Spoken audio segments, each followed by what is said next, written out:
Ben, you've got a boy and you've got a girl. Exactly the same, right, from birth, yeah? Exactly the same. I mean, except for you have to be an insane person to actually think this, right? I mean, the society that says that boys and girls are the same is the stupidest society in the history of mankind. Anyone who's ever dealt with small children, boys and girls, knows there's a difference. Okay, girls are sweet and wonderful when they are small. Okay, they actually can sit and they can play and they're really nice. And then boys are insane. Boys are just suicide machines. All they do is try and run into the street and break their face on things, and they are nuts. It is true that what a father does for a boy versus what he does for a girl.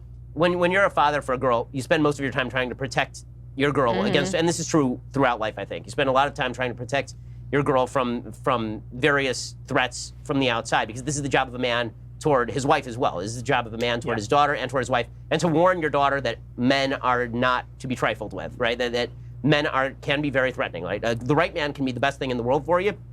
There are plenty of terrible guys out there, and it's your job as a dad to protect your daughters from that. For a son, your job is to train your son to be a gentleman, because boys either build or they destroy. There is no in between. From the time that they are small children, they're building a tower of blocks, or they are knocking down that tower of blocks, and all they do all day is this. And so if you don't train kids to be a gentleman, boys to be a gentleman, they will turn out to be jerks. They'll turn out to be destructive people. Women also, girls, I think, I have 3 younger sisters, and it seems to me that one of the big differences between teenage girls and teenage boys is that teenage boys, this is true for men generally, tend to be destructive of others, right? When they act out, they tend to lash out at others and hurt other people. They tend to not care about other people, and they tend to hurt other people. Girls tend to be self-destructive. They tend to turn it in on themselves. This is why anorexia and bulimia are so much more common among girls than among boys. They tend to really be tough on themselves, and so there is a certain amount of esteem building that has to go into being a dad toward a girl that does not have to happen with a boy. For a boy, it's mostly you keep yourself under control. And this is why you see single motherhood has an impact on girls, but it has much more of an impact on boys. When there's no father in the home to actually take care of boys, or if there's no community of fathers, right? There's a study that was just done that shows that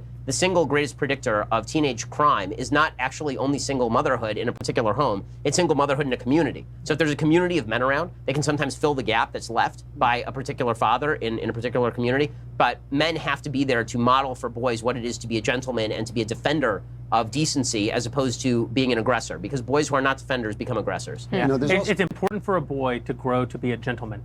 And I know my father told me, I'm sure your father told you, be a gentleman. Associate with other gentlemen. If there are certain clubs where gentlemen congregate. So true. So true. You gotta go to those gentlemen's clubs. I'll tell you, having just recently had a bachelor party, it's so important. It's so important to us. Hang out in gentlemen club. This is there's that great book by Harvey Mansfield called Manliness, and he talks just about this. Part of manliness, and what a father needs to teach a boy is manliness, is being a gentleman. You know, basically after Nietzsche, after God is dead, manliness can go pretty wrong. It can get pretty wild. It's kind of what they talk about on the left. They talk about toxic masculinity. Right? But they label all masculinity toxic masculinity, of course. Smoking a cigar. A man looks at a woman and she's pretty. Oh, it's toxic masculinity. Right. And also the way human beings have procreated for the last several 100,000 years. Right? But there is a destructive part of manliness, and it's got to be restrained by being a gentleman. If you don't teach your boy to be a gentleman, he's going to grow up and be a little monster. But even at the same time, though, when we're talking about being gentlemanly or being a man